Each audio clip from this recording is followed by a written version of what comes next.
하나님의 말씀은 로마서 12장 12절이 되겠습니다. 짧은 선구이므로 제가 봉독을 하도록 하겠습니다. 소망 중에 즐거워하며 한탄 중에 참으며 기도에 항상 힘쓰며. 아멘. 아멘. 오늘은 소망을 품고 달리자라고 하는 그런 제목과 해서 같이 은혜를 나누기를 원합니다. 2026년 소망의 새해가 밝았습니다. 사도 바울은 뒤에 있는 것을 잊어버리고 앞에 있는 것을 잡아버리고 표대를 향하여 달려간다라고 이렇게 고백을 했었습니다. 우리도 신앙 한 해 동안 세계적인 불경기로 인하여서 어렵고 힘들었던 모든 일들, 슬프고 괴로웠던 일들을 이제는 주님의 십자가 밑에 다 내려놓고 앞에 놓여있는 새날을 바라보면서 새로운 계획과 목표와 꿈과 소망을 가지고 우리는 달려가야 할 것입니다. 우리 인간이 말이죠, 컴퓨터처럼 AI처럼 지나간 모든 일들을 기억한다라고 하면 우리는 행복한 인생을 살아갈 수가 있겠습니까? 그것은 말이죠, 사는 것이 아니라 어쩌면 지옥과도 같을 것입니다. 그래서 하나님께서 우리에게 망각이라고 하는 것을 주셔가지고 세월의 흐름 속에 조금씩 상처가 아물어가지고 있게 한다는 것입니다. 그래서 우리 인생에게는 미래에 대한 그런 꿈이 있습니다. 만일 누군가가 미래에 대한 꿈이 없다라고 하면 그 사람은 살아있는 것이 아니라 어쩌면 죽은 인생과도 같은 것입니다. 꿈은 소생의 힘입니다. 슬프고 괴로운 자에게 기쁘고 즐거운 내일을 약속하고 낙심하고 좌절한 자에게 힘과 용기를 주고 불행한 자에게는 행복한 그런 빛을 비추어주고 실패한 자에게는 희망의 빛을 비추어주는 것입니다.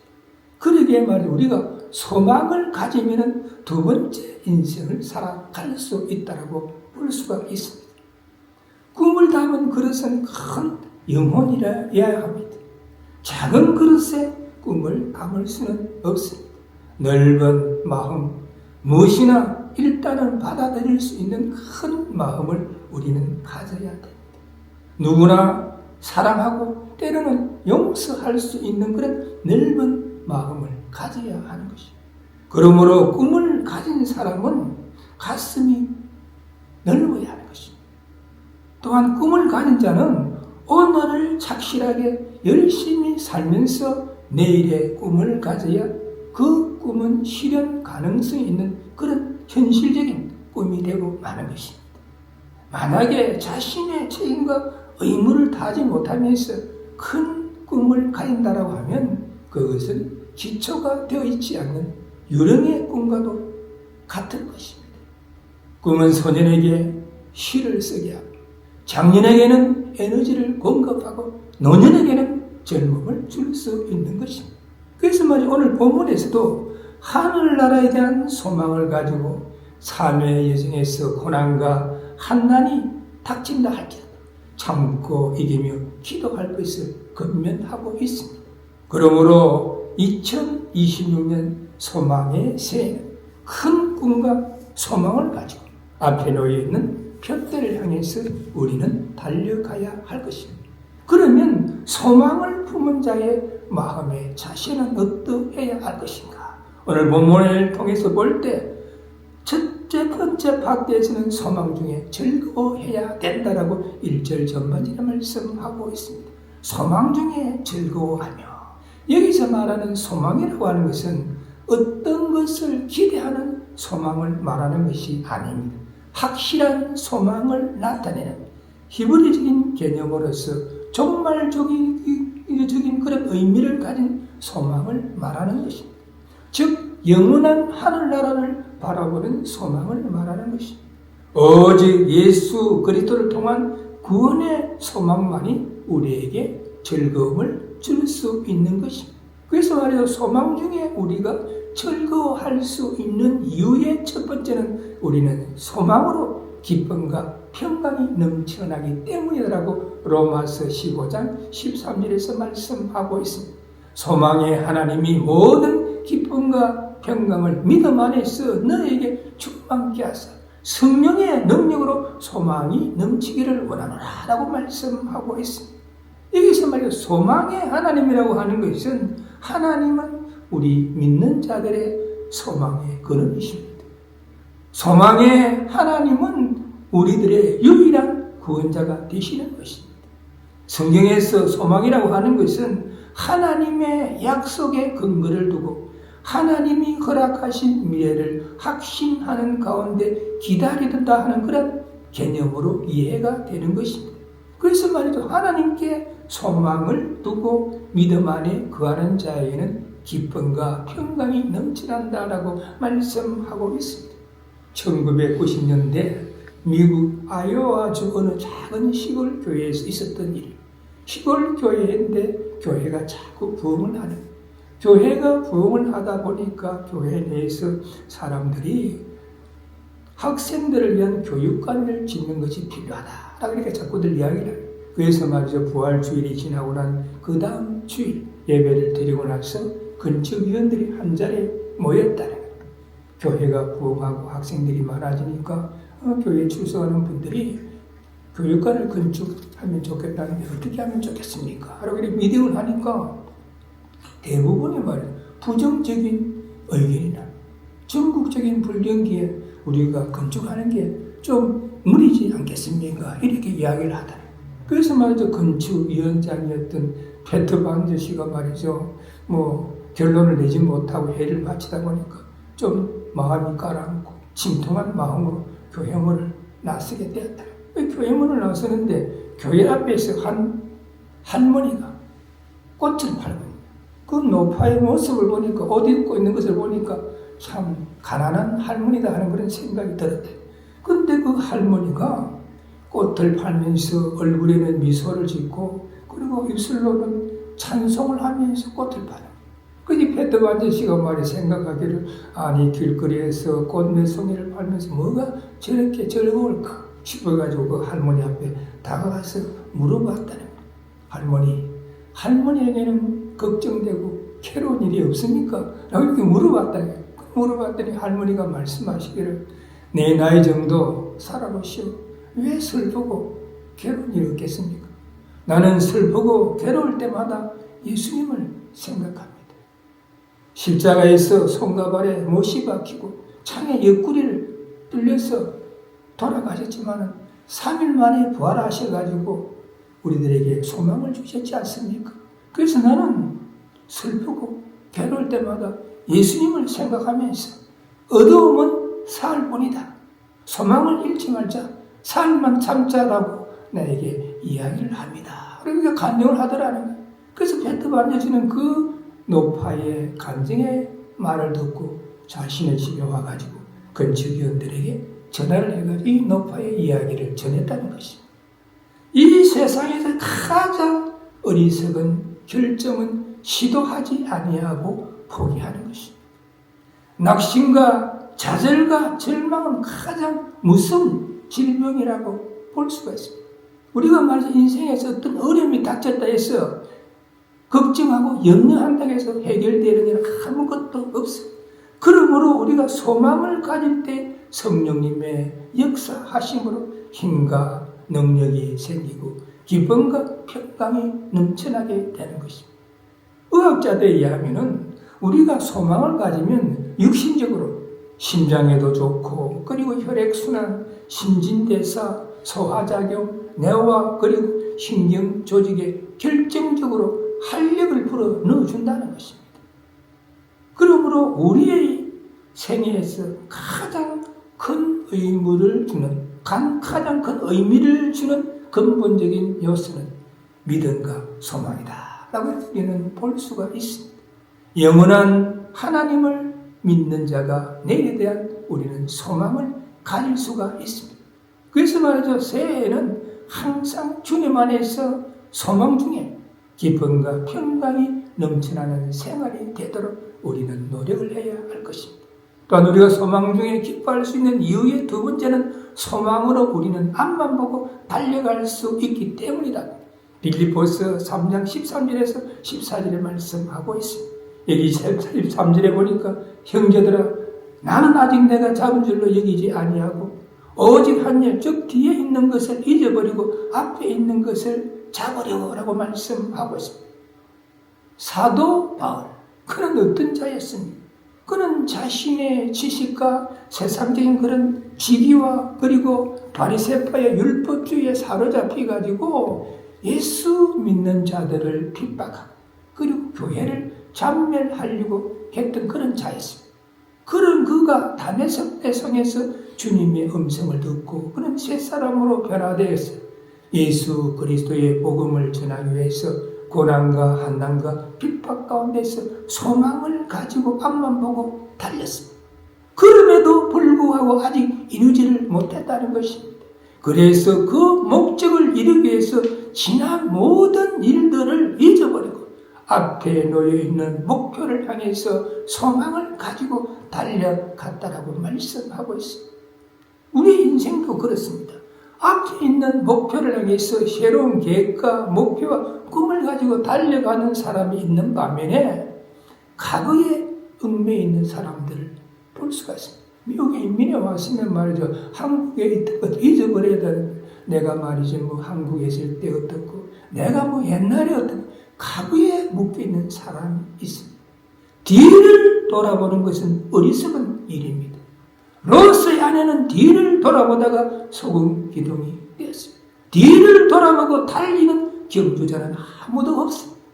사도 바울은 지난 일들을 잊어버리고 뒤를 돌아보지 아니하고 오직 앞에 놓여있는 표대를 향해서 새로운 목표와 꿈과 소망을 가지고 달려갔다라고 말씀하고 있습니다. 그래서 말이죠. 빌립보서 3장 14절에 보니까 표대를 향하여 그리스도 예수 안에서 하나님이 위해서 보내신 부름의 삶을 위하여 쫓아가노라 라고 말씀하고 있습니다. 표대를 향하여 하는 이 원어의 뜻이 뭐냐 하면 표대를 똑바로 쳐다보고 하는 그런 뜻을 가지고 있습니다. 이는 말이죠. 달리는 경주자가 달려가고 있는 경주의 주위를 집중시키는 것과 같습니다.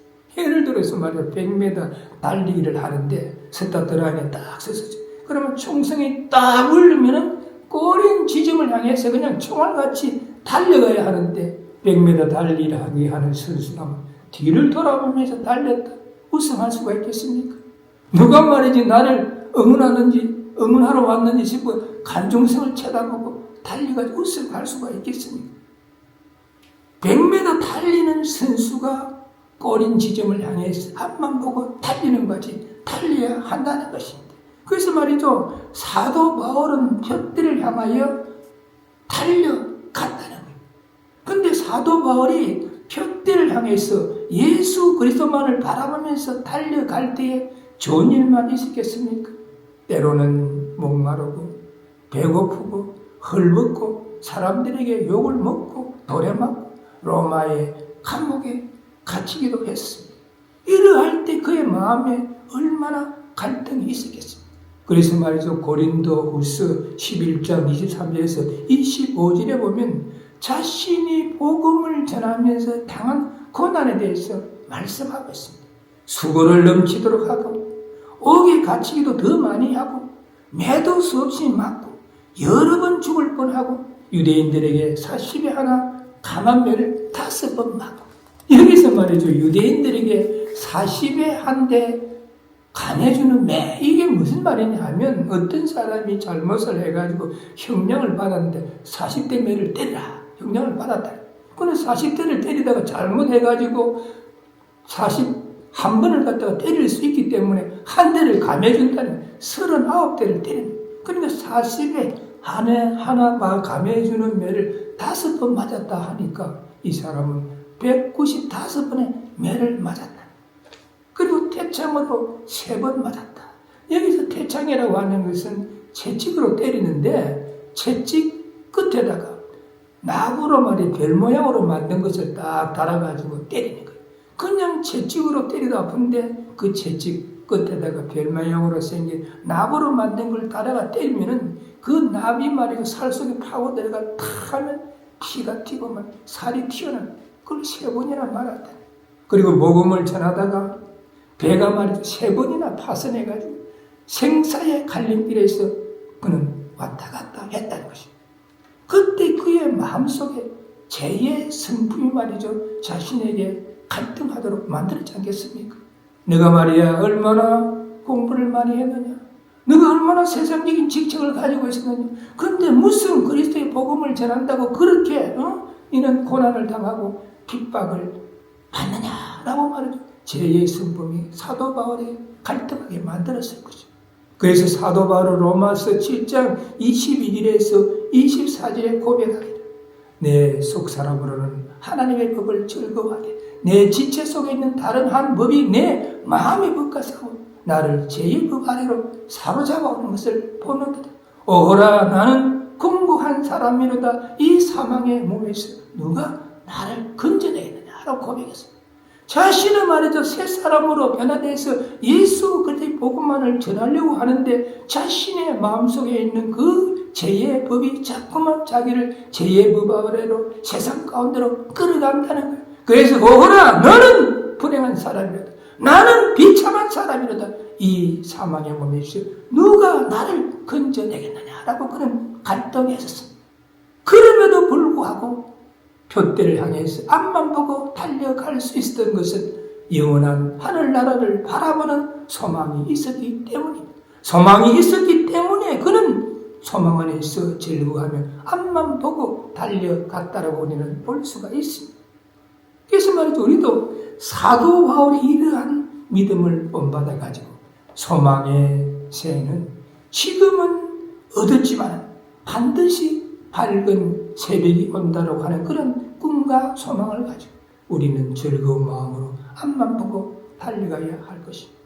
지금은 춥지만은 반드시 따뜻한 새봄이 온다는 꿈과 소망을 가지고 즐거워하는 마음으로 앞만 보고 우리는 달려가야 할 것입니다. 그래서 말이죠. 우리가 소망 중에 즐거워할 수 있는 그 이유는 소망으로 인해서 우리의 마음에 기쁨과 평강이 넘치나 소망으로 인해서 우리는 앞만 보고 달려갈 수 있기 때문이다라고 오늘 본문의 첫 번째 파트에서 말씀을 하셨습니다. 그리고 오늘 본문의 두 번째 파트에서는 소망 중에 한난을 참아라라고 오늘 본문의 중반절에 말씀하고 있습니다. 한난 중에 참으며 하는 것은 고난과 한난 중에도 인내하라는 그런 말씀이 되는 것입니다. 고난과 한난 중에 인내해야 하는 이유가 무엇인가? 인내함으로 온전한 자로 만들어주기 때문인 것입니다. 야고보서 1장 4절에 보니까 인내를 온전히 이루라. 이는 너희로 온전하고 구비하여 조금도 부족함이 없게 하려 함이다 라고 말씀하고 있습니다.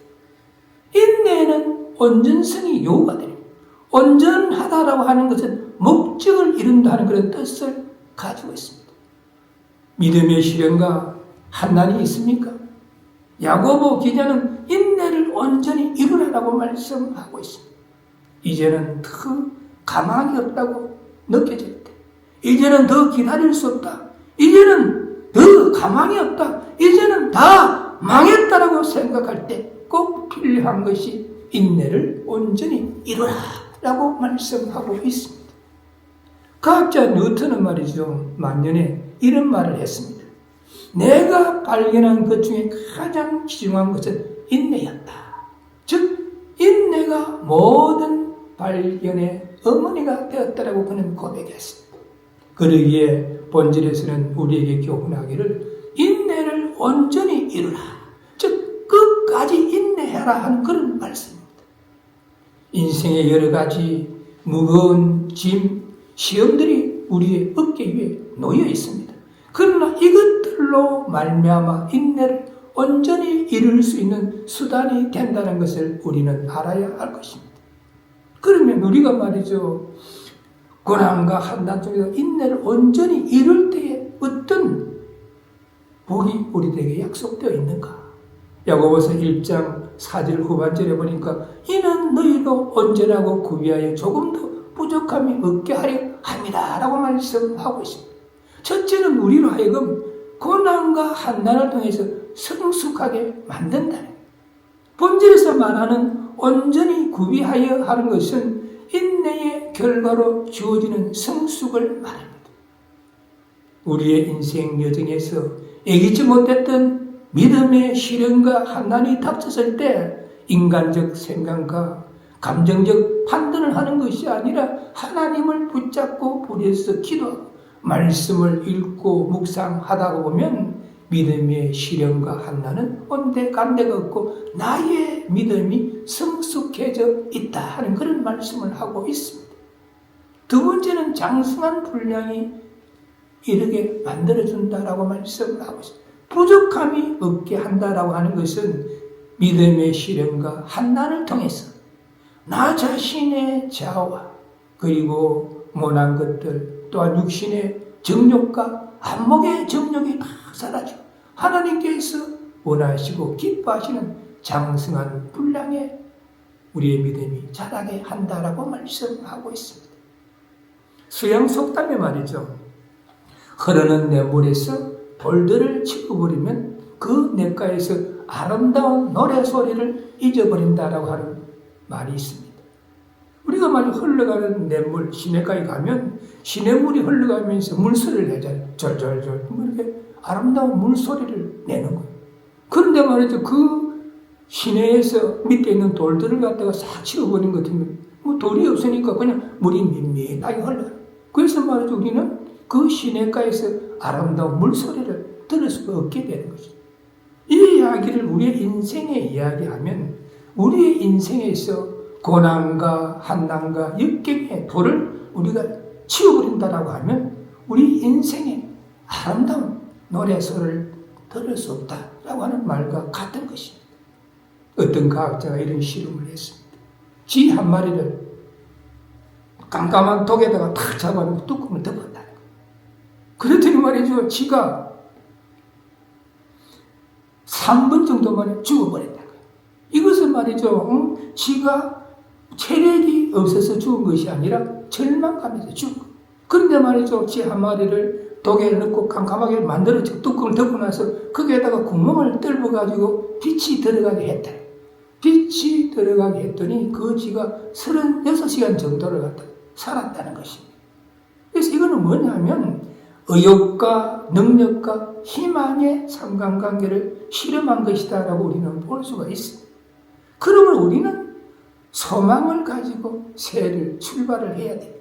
하나님에 대한 소망만큼 확실하고 견고한 것은 없습니다. 요즘 말이죠. 복음이 가장 활발하게 전파되는 대륙은 아프리카라고 합니다. 한국에서 아프리카에 가장 많은 선교사를 파송하고 있다는 것입니다.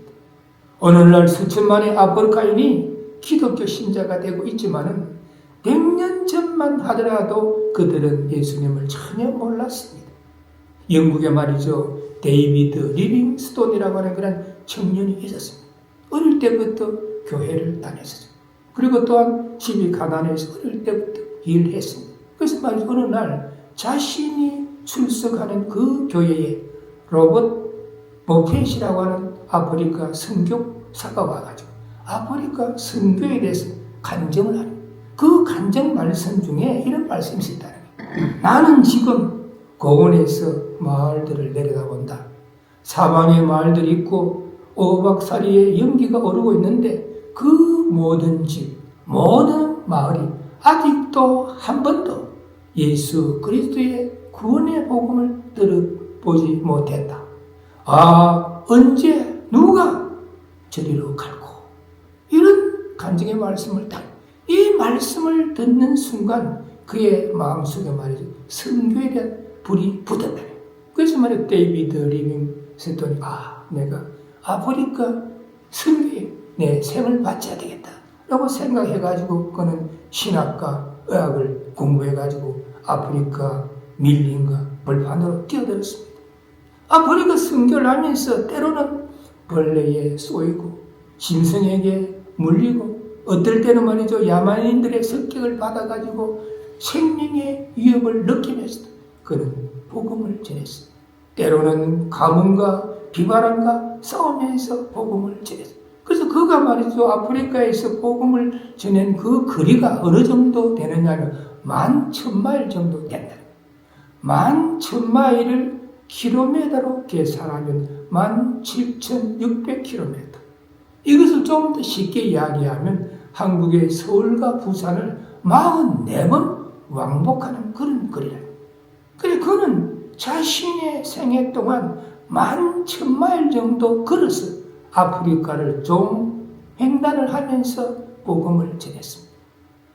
그러다가 1893년 5월 1일 그의 시체가 알라라 마을 음악집에서 발견이 되었을 때 그는 기도하는 모습으로 하나님의 품에 안겼다는 것입니다.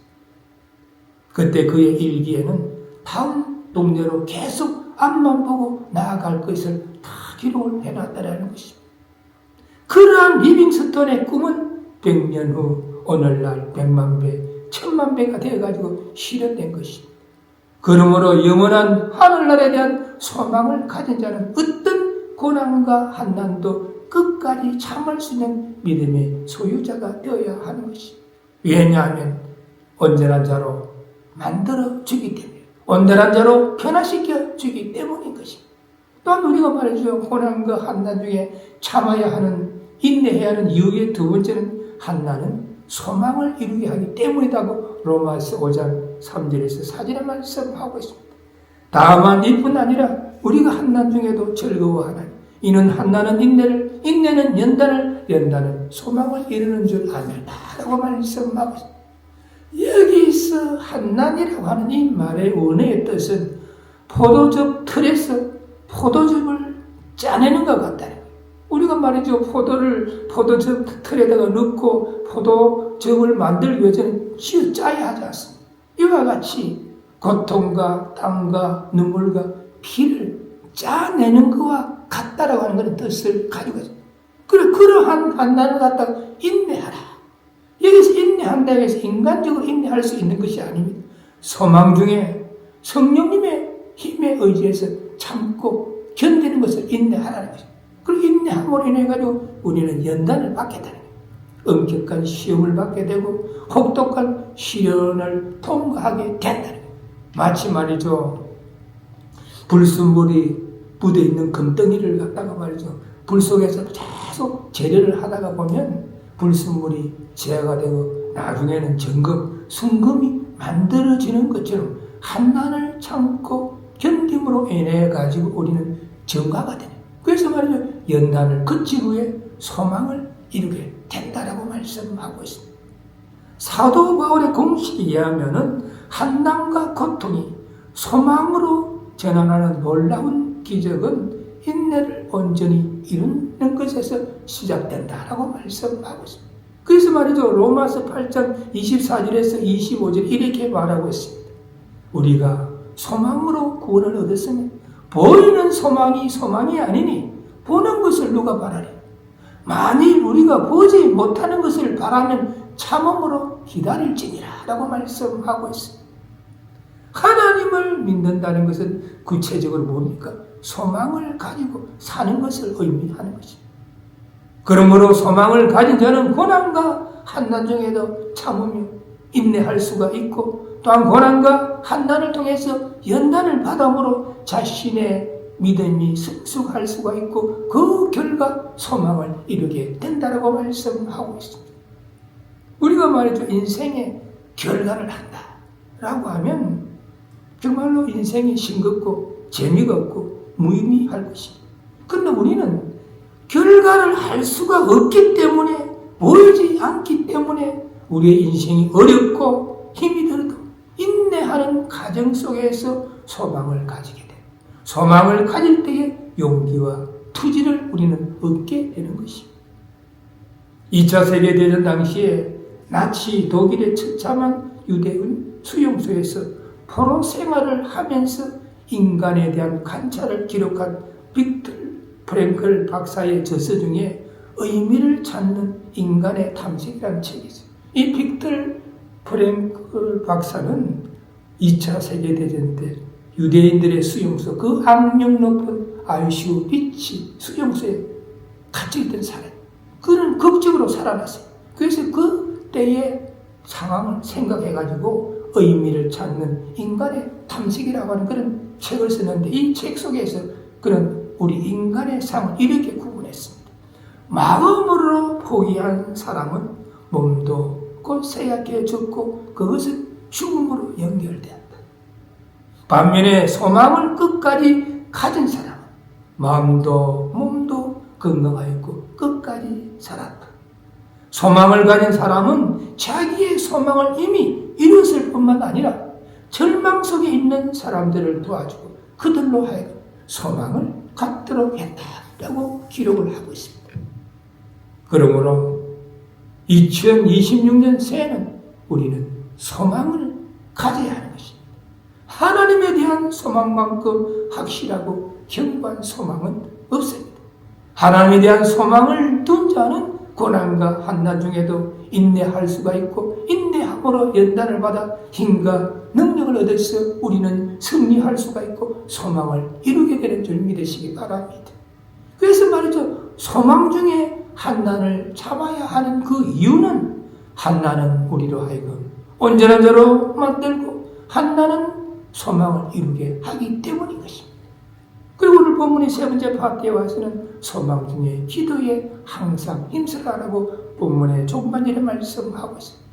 기도에 항상 힘쓰며 하는 이 말의 헬라어 원어의 뜻은 기도에 전심전력하라, 헌신하라 하는 그런 뜻을 가지고 있습니다. 기도에 항상 힘쓰기 위해서 우리는 어떻게 해야 되겠습니까? 데살로니가 전서 5장 17절에 보니까 쉬지 말고 기도하라라고 말씀하고 있습니다. 기도가 무엇입니까? 하나님과 우리 믿는 자들의 영적인 대화입니다. 우리 믿는 자들의 영적인 호흡이 기도인 것입니다. 하나님과 대화하기 위해서 우리는 기도해야 하는 거예요. 그래서 말이야, 우리 믿는 자들로 하여금 쉬지 말고 기도하라. 쉬지 말고 기도하라 해가지고 말이죠, 우리가 뭐 일도 안 하고 말이죠, 뭐 기도만 해라 하는 그런 이야기가 아니죠. 밥도 먹지 않고 기도만 하라 하는 그런 이야기도 아닙니다. 믿는 자들은 기도가 생활화되어야 한다. 믿는 자들은 기도하는 마음으로 생활을 해야 한다는 것입니다. 믿는 자들은 적은 일 하나에도 하나님의 뜻을 생각하면서 기도해야 된다. 우리가 말이야, 아침에 일어나면 하나님, 이렇게 또 아침에 우리가 건강하게 하루를 시작하게 했으면 감사합니다. 간단하게 기도하는 거예요. 그리고 또 삶의 현장에 가서는 하나님, 삶의 현장에 왔습니다. 오늘도 나에게 주어진 일을 잘 수행할 수 있도록 지혜로, 능력으로 하면 간단한 기도하는 거예요. 일이 꼬이다 하면 하나님, 일을 하는 일이 좀 어렵습니다. 어떻게 해요? 이것이 생활화되는, 그것이 쉬지 말고 기도하는 것입니다. 그래서 말이죠, 우리가 소망 중에 기도에 힘쓰기 위해서는 쉬지 말고 기도하는 그런 마음의 자세, 믿음이 필요하다는 것입니다. 그리고 또한 우리가 기도에 항상 힘을 쓰기 위해서는 고난 중에 기도해야 된다라고 야고보서 5장 13절에 말씀하고 있습니다. 너희 중에 고난 당하는 자가 있느냐? 저는 기도할 것이요. 즐거워하는 자가 있느냐? 저는 찬송할지니라라고 말씀하고 있습니다. 본절에서는요, 고난, 즐거움 이 두 단어를 대조하고 해서 말씀하고 있습니다. 본절에서 고난과 즐거움을 언급한 이유는 우리 사람들이 이 두 가지 상황에서 쉽게 실족하기 때문인 것입니다. 세상 사람들은 말이죠, 고난과 환난이 닥치면 쉽게 낙담해가지고 불평, 불만을 늘어놓을 때가 있고 하나님을 원망할 때가 있습니다. 그리고 어떤 일이 잘 돼가지고 형통하면 그 모든 것을 갖다 자기 공으로 돌리면서 하나님 앞에 교만히 행하게 될 때가 있는 것입니다. 그렇기 때문에 우리 믿는 자들의 삶은 그와 반대가 되어야 됩니다. 우리의 삶의 여정에서 이기지 못했던 고난과 환난이 닥치면 이 고난과 환난에 담기는 하나님의 뜻이 무엇인가? 라고 우리는 기도할 수 있는 믿음의 소유자가 되어야 되는 거죠. 또한 우리는 어떤 일들이 잘 되면 내가 잘해서 그런 것이 아니라 하나님이 길을 열어주시고 인도하여 주셔서 열매 맺게 해주셨다라고 우리는 하나님 앞에 찬송할 수 있는 믿음의 소유자가 되어야 돼요. 또 우리가 기도할 때 가장 중요한 것은 우리는 믿고 기도해야 하는 거예요. 마태복음 21장 22절에 보니까 너희가 기도할 때 무엇이든지 믿고 구하는 것은 다 받으리. 이 말씀을 보자. 기도하면서 기도가 말이에요. 응답되겠느냐 뭐. 자꾸만 뭐 교회에서 목사님이 기도해라 하는 거 기도 한번 해봐. 이런 게 아니라 내가 기도하면 하나님께서는 어떤 방식으로든지 기도 응답하실 것이다 하는 믿음으로 기도해. 그래서 우리가 기도하면 하나님께서 어떨 때는 즉시로 예스 하면서 응답하는 경우가 있어요. 어떨 때는 하나님께서 너는 조금 기다려야 된다. wait. 또 당치도 않은 기도하면 안 된다. no 하는 것입니다. 그래서 우리가 말이죠. 믿음의 기도를 하면 그 믿음의 기도는 우리의 필요를 채워줍니다. 마태복음 6장 31절에 보면 무엇을 먹을까? 무엇을 마실까? 무엇을 입을까? 염려하지 말라라고 우리 주님께서 말씀하셨어요. 마태복음 6장 43절에 보면 너희는 먼저 그의 나라와 그의 의를 구하라. 그리하면 이 모든 것을 너희에게 더하시라라고 말씀하고 우리가 말이죠. 먹을 것, 마실 것, 입을 것이 다 필요한 것 우리 주님께서 다 알고 계시고 그래서 우리가 하나님의 나라와 의를 구하면서 열심히 성실히 정직하게 살아가면 이러한 모든 것들을 갖다가 채워준다는 거죠. 또한 믿음의 기도는 우리가 구하는 것을 이루게 해주는 거예요. 마태복음 7장 7절에 보니까 구하라 그러면 너에게 주실 것이요. 찾으라 그러면 찾을 것이요. 문을 두드리라 그러면 너에게 열릴 것이냐고 말씀하고 있습니다. 여기서 구한다라고 하는 것은 우리의 기도를 들으시러 하나님 앞에 기도하는 것. 찾는다라고 하는 것은 기도만 하고 있는 것이 아니라 내가 할 수 있는 한 최선의 노력을 다하는 그리고 두드린다는 것은 내가 기도한 것이 응답될 때까지 인내하는 것을 말씀하는 거예요. 그래서 믿음의 기도는 우리의 구하는 것을 이루게 하는 것입니다. 또한 믿음의 기도는 병든 자를 갖다가 구원하는 것입니다. 야고보서 5장 15절에 보면 믿음의 기도는 병든 자를 구원하리니 주께서 저를 일으키시라. 혹시 죄를 범하였을지라도 사하심을 얻으리라 라고 말씀하고 믿음의 기도는 병든 자를 일으키시온다는 것입니다. 우리가 말이죠. 사복음서에 보면 12해로 혈류증으로 고생하던 여인의 이야기가 나옵니다. 마태복음 9장에서도 말씀하고 있고 마가복음 5장에서도 누가복음 8장에서도 말씀하고 있습니다. 12해로 혈류증으로 고생하던 그 여인은 예수님을 만나면 자신의 병이 치유될 수 있다는 믿음을 가졌습니다. 그래서 어느 날 예수님이 자신이 살고 있는 마을에 왔을 때 만나러 가니까 사람들이 너무 많이 모여있어 앞으로 갈 수가 없었어요. 그래서 말이죠. 뒤로 가서 예수님의 옷자락을 만났습니다. 자신의 병이 깨끗하게 치료되는 역사가 일어났습니다. 그때 예수님께서 뭐라고 말씀하셨습니까? 내 믿음이 너를 구원하였으니 병에서 놓여 건강할지어다 편안히 가라 라고 말씀을 하셨어요. 그래서 믿음의 기도는 병든 자를 치유하는 것입니다. 열왕기하 20장에 보면 히스기야 왕이 병들었습니다. 하나님의 일을 열심히 하려고 했는데 그가 병들었습니다. 그때 히스기야 왕은 왕으로서 세상적인 의술에 의존하지 않았습니다. 세상적인 약을 구하지도 않았습니다. 그는 벽을 향해서 무릎 꿇고 하나님 앞에 간절히 기도했습니다. 그때 하나님께서 뭐라고 말씀하셨습니다. 내 기도를 들었고 내 눈물을 보았다 라고 말씀하시면서 육신의 질병을 치유해 주셨을 뿐만 아니라 그의 생명도 15년을 갖다가 더 연장해 주셨다고 말씀하고 있습니다. 그러므로 소망을 가진 자는 쉬지 않고 기도하고 고난 중에 기도하고 믿고 기도해야 하는 것입니다. 소망의 2026년 새해가 밝았습니다. 지난날에 어렵고 힘들었던 모든 일들, 슬픔과 괴로움을 다 주님의 십자가 밑에 넣어 새로운 계획과 목표와 꿈과 소망을 가지고 우리는 달려가야 할 것입니다. 달려갈 때 때로는 고난과 한난이 있다 할지라도 소망 중에 즐거워하며 한난 중에 참으며 기도에 항상 힘써버렸어 주님 안에서 승리하는 2026년이 되시기를 주님의 이름으로 축원합니다. 네. 기도하시겠습니다.